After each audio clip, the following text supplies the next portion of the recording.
Welcome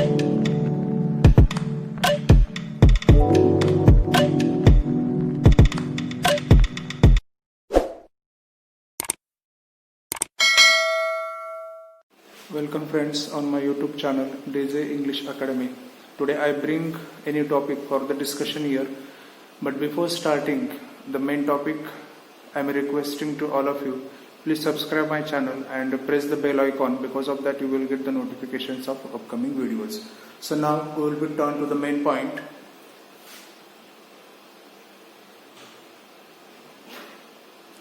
So today's topic is how to study a poem. So here we are going to be discuss what are the methods or what is the system. Because of that we can be able to study it.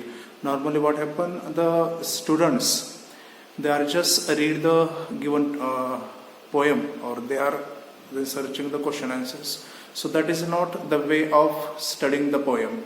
So here we will be discuss in detail. So this is the first part where we will discuss about the what is exactly or how to study the poem. But before going to study the main point, first we have to be understand what is the literature exactly. As we know that Hindi literature, Marathi literature, so these are the names of the literature like that. English has a literature. The books which have written in the English language, the books like the novels, drama, poems, fictions. So these are the different kind of the written formats of the books in English language. So these books are called as a literature. Literature is defined as a books and other written works, especially books, a format of writing. So we can see here, we can understand that the written format of the books, that is called the literature. It is a way of communication through the written format, and books help us to understand it. So now see, the literature has divided into two main phases. The first phase is the poetry and the second phase is the prose. So these two parts divided into again in the next some parts. So we can understand here. See, before now you can understand see the picture of the tree. So tree, it is, we can say it is a literature, the English literature, and the tree has a different branches. So we can say the different branches means the different parts of literature. As the tree and the branches have its different parts, like that in English it is the English literature, and the English literature has the different parts. The first part is the novel, then the short stories, fictions, poetry and the drama. So these are the different parts of the literature, and out of that today we are going to be discuss about poetry. See, these are the main parts that we studied now: the poetry, novel, drama and fiction. Poetry is the first part and prose is the second part, and that prose has the three main parts: novel, drama and fictions. So now we will see what is a poetry exactly. Poetry, the word is derived from the Greek word poesis, and the meaning of the poesis is making. So poetry, it is not a writing format, it is a part of the composing, it is a part of making. So the poetry is a form of literature. We can understand, or you have to understand here. Poetry is the part of the literature. Now we have seen what the image of the tree where the different parts of the literature have shown. So poetry is the part of the literature that uses for what? Aesthetic and often a rhythmic qualities of language. Aesthetic means to make a beautiful, and rhythmic means to make a system and rhythm and different kind of the musics. So these tones, moods and the sounds, these help the poetry to get its beautifulness. So these are the qualities of a language. The expression of feelings, emotions, ideas. So we can understand here, or we can be see what is the poetry. Poetry means the expression of the feelings, emotions, ideas. Words are bring together to form sounds, images, ideas that might be expressed, abstract ideas to describe feelings, emotions directly. So here we can be understand the words are bringing together to form the words. Then next, what is the difference between a poem and poetry? So first we will be see the poetry. As I told you that the poetry is the part of a literature. Poetry is the process of creating a literary piece using forms of metaphors, symbols and creativity. So, and the poem is a piece of writing. Poem is a piece of a poetry. Poetry has a different types. So in second or the third part we will see about that. But here we can first try to understand poetry is a part of the literature, like that a poem is a part of a poetry, in which words are chosen for their beauty and sounds and are arranged carefully. So first see, the poem is a piece of writing where the words are selected, means a very quality and the words which can be become the beautiful, strong and which will create a sound. So the such kind of the words will be used here, and often in short lines which rhyme, and the poetry is called also as a rhyme there.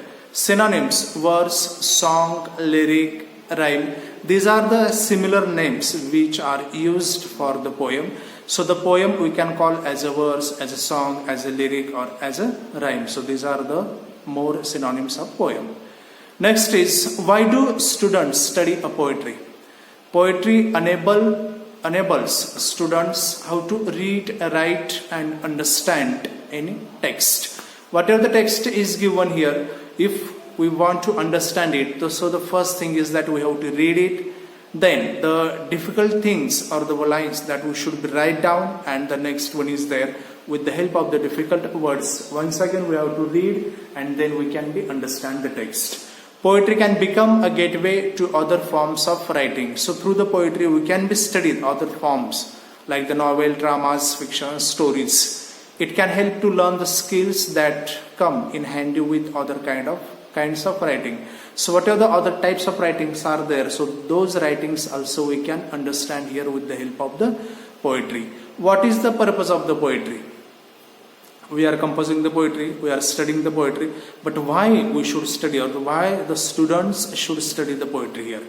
The purpose of studying a poetry is to present emotions, feelings, desires. Here it is the important for the students, they should understand and they should enjoy the poetry. They should not be keep the view of the exam oriented or the question answers written oriented format. If you want to understand carefully the poetry, then you should be enjoy it, and the poetry is the form to express the dreams. Then what do we learn from the poetry? As we know what is the purpose of the poetry, why the student should learn it, but now what we get from the poetry? So the poetry teaches us words economy. Words are not wasted. See, the word and economy, both are the different words. Economy, this is the concept has used, or this concept normally used in economics. Here the word economy, it means we have to use very short words and we have to give a big content through the words. As we write the lesson or the story, so such a story contains many words or long sentences are there. But here the poem we compose in a very short words. Poetry gives a powerful imagery. If we read the poem, so the clear picture can create in our mind, and that clear picture will be help us to understand what is the poem of, what is the theme of the poem exactly. Poems are the epitome of show, don't tell. See the next point. What is here? Poems are the epitome of show, means poem is a platform of expressing the feelings. Poem is a platform of showing the emotions, feelings. It is not a story that we are telling here. Poetry inspire. The next, it is the important point also here. The inspiration that we take from every poem, so it is depend on the poem. It is depend on the subject of the poem. If the subject of the poem is a nature, so we can learn many things. If the subject of the poem is patriotic, so we can understand the patriotic feelings. So the poem inspires us on the basis of the theme. Whatever the theme is there, through that we can understand the message or moral of the poem here. So now, this is the important part which I prepare particularly for the students. When we study the poem, so we have to divide the poem into these three stages. If we want to understand it properly, the first phase is before, the second phase is during, and the last phase is after. So now we will see in detail these 3 points. First is the before. Before studying the poem, we should do the following activities to better understand the outline of the poem as below steps. The first thing that what we should, before starting to study the poem at the beginning, in the first stage as before, we should read the given poem loudly. Then we should focus on the pronunciation. We should listen the sounds of the words. Second step, again we should read it silently. Then we have to create the image or the picture in our mind. Third time, we have to read silently once again, and at the third time, what activities we should do here? So while we are reading silently the third time, we should follow the following steps. The first step is that underline the difficult words. We should hold the pencil or pen in our hand, and always the important word should be underlined. That we have to be note down in notebook, and we search, and we have to write the meaning of it. Then underline the phrases or the clauses. If the phrases or the clauses are given, so that also should be underlined. We have to note down and write the meanings. Phrases and clauses add the beautiness to the words. It adds the effectiveness to the poem. Underline the rhyming words, the words which comes at the end of each line, which create the same sound with the different spells. So that is called the rhyming word. And the next is the note down the rhyming pattern. Means the rhyming pattern is totally depend upon the rhyming words. Tense of the poem. The poem which is written in the past tense, or is it written in the, whether it is written in past tense, in present tense, or in the future tense. So these things are important. Rhetorical poetic devices. It means the figures of speech. Whatever the figures of speech are used in each poetry, also we have to understand. The figure of speech like simile, metaphor, alliteration, paradox, pun, climax, anticlimax, onomatopoeia, hyperbole. So these are the different kind of the poetic devices. Also I will make a separate video on that, so you can be understand to learn it. But here we are slightly understanding everything easier. So next is during studying the poetry. The first phase that we have seen now. Before starting study the poem. So what should we do? Now while we are studying the poem, so what should we do? First, read loudly once again. We have to read it. Then think about the title and its meaning. Whatever the title is there, so we can understand the slight meaning or the light idea about the poem, if as on the basis of the title. Then central idea after studying or during the studying, that we should be understand what is the theme. The poet, what does the poet wants to express here or convey the meaning or the message, meaning of each word, meaning of each phrase and the clause, that also we should be understand. When we understand the meaning of each word, phrase or clause, then we can understand the exact meaning, because it or the words increase our vocabulary. Then the sound or the poetic devices that I discussed now. Stanza. The poem have how many minimum stanzas are there, how many maximum stanzas are there, so we can be understand that. Then lines, how many lines each stanza has, and the rhyming words, so these are also important to discuss here.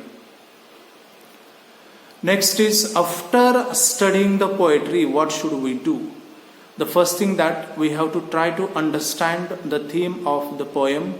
Second, who is the speaker in the poem, so that also we should be understand. Next, to whom the poem is addressed, whether it is addressed to the children, youngers, elders, old peoples, or any other object to whom the poem has addressed. Then the rhyming pattern. So what is the rhyming pattern, rhyming scheme, rhyming words, that also we should be understand. Poetic devices, that is called the figures of speech. Then the poetic structure, how each sentence has arranged to get the the sound or different kind of the rhyming words. Then the tone, whether it is a serious tone or the happy tone of the poem, it is depend on the theme. Then mood of the poem, whether the serious mood, the comic mood, or the different kind of the humorous mood, different moods are there. Discussion of the poem. So now this is the important part. Look at here. When your teacher taught the poem, so after that you have to make the group of 4 or 5 students. You should sit together and then you discuss on a poem. So what will be of this? When you discuss about or regarding the poem, so every student will have a different ideas and meaning. And when we discuss together, so definitely we will get the idea of each other. We can share the idea of each other, and because of this, the poem can be understand better. Memorize the poem. We should be by heart the poem. So this help us to understand the words, tone, sounds, phonetics, pronunciation. Then recite. After memorize, we should be recite the poem there, and after that we should be moral or the message is the important part. And the second is comprehension is there. The comprehension is the part where we can be understand different kind of the questions, and the objective of the comprehension is that to check whether the students are able to understand the poem or not. And next part is the application. So this application have a different kind of the questions which will be help us to understand it. The next main 3 types of poetry. As we have studied, the prose has the 3 types: novel, drama, and fictions. Like that, here the poetry has the main 3 types. The first is narrated, second is dramatic, and next one is lyrical. So the poem which has composed in a long way or long composed poem, so that is called a narration. The poem which has depicted the drama, so that is called the dramatic. And the poem, the third part is the lyrical, means the songs of the movie, serials, or the albums, the songs which we listen, so that part is called the lyrical here. So now we are coming to the main point: how to study the poem. These are the important points that should be considered here. Title, meaning of each word of the poem, then meaning of the title, poet, stanzas, lines, type of poem, setting of the poem, central idea, theme and tone. So one by one we will be see it. The first point is the title. See, title, meaning of each word of the title and meaning of the titles. These are the 3 important points that we will be see. See, the first point is the title. When we start to read the poem, so first we see the title, and through the title we can guess what the content has given here, or the maybe. Second, we should read each word and try to make meaning of it, and after making the meaning of each word, we will get the whole meaning of the title. So what is the importance of the title? Title expresses the essence of the poem. Essence means the important or the central part.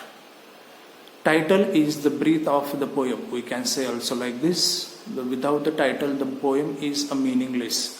See, without the title, nothing is the useless or the meaningless. We will not get any idea. That's why the title is important.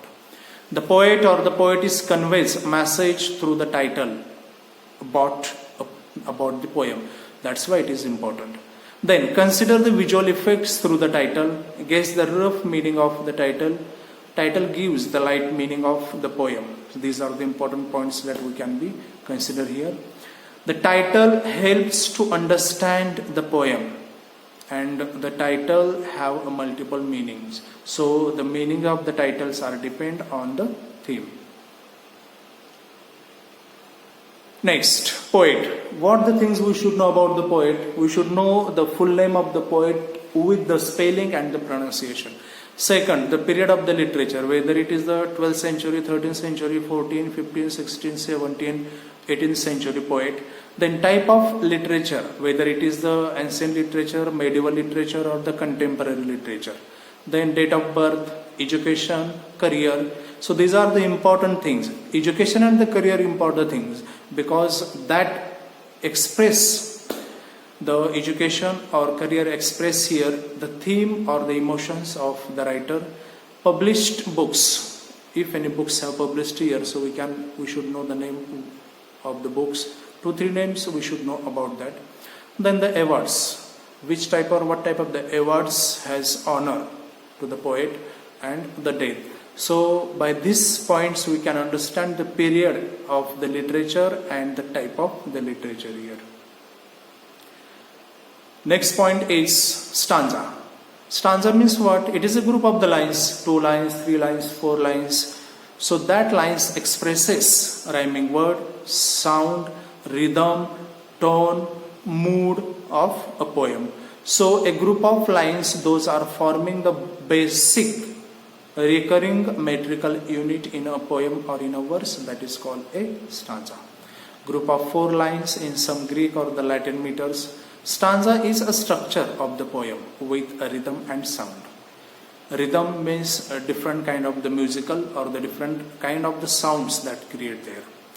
Lines arrange sequentially for a certain meaning. Stanza help us to arrange the lines and each line express its meaning there. A stanza is used to describe the main building block of a poem, means main theme of the poem.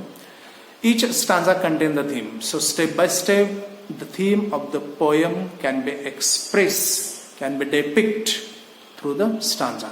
A stanza may be arranged according to rhyming pattern or the meters of the syllabic beats of line. There will be minimum 2 lines to make a stanza, and there will be more lines as per the type of the poem. So here we can see types of stanza. Suppose the stanza has 2 lines, so it is called the couplet. If the stanza has 3 lines, it is called triplet. If the stanza has 4 lines, so it is called the quatrain. Next, so we can understand here. We can understand the here of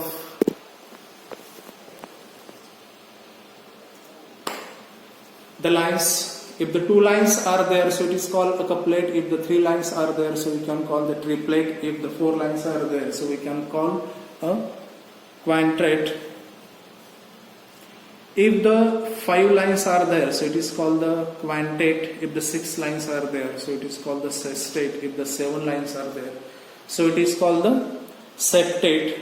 If the stanza has 8 lines, so it is called octave. 9 line stanza, it is called the Spenserian. 10 line stanza, it is called the dizaine. 11 line stanza, it is called the roundel. 12 line stanza, it is called rondi prime. 13 line stanza, it is called rondel. 14 line stanza, the sonnet, it is really a favorite part of the poetry. Then 15 lines rondi. 16 line stanza is called the quatrain poetic. 17 line stanza is called haiku or haiku. 18 line stanza, it is called the heroic sonnet. Then 19 line stanza, it is called the villanelle. 20 line stanza, it is called the acrostic. 21 line stanza, it is called teddy. 22 line stanza, it is called the Chandler sonnet. 23 line stanza, it is called the keel. 24 line stanza, it is called the roundelette. 25 line stanza, it is called the crown cinquant. So these are the different types of the stanzas. Now, types of the poetry. The first is the sonnet, second is the limerick, next is the ballad, elegy, free verse, epic, lyric, humorous, idyll.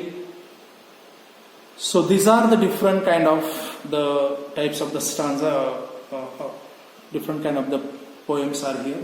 So this is the first part where we try to understand how to study the poetry. So rest of the points that will be covered in part second, in part third. So thank you so much for watching my video here. And once again I request to all my friends, those did not subscribe my channel, you can subscribe that and press the bell icon, so because of that you will get the notifications. So once again, thank you so much for watching this video, and I'm coming very soon with the part 2nd and 3rd for increasing your knowledge here. Thank you so much.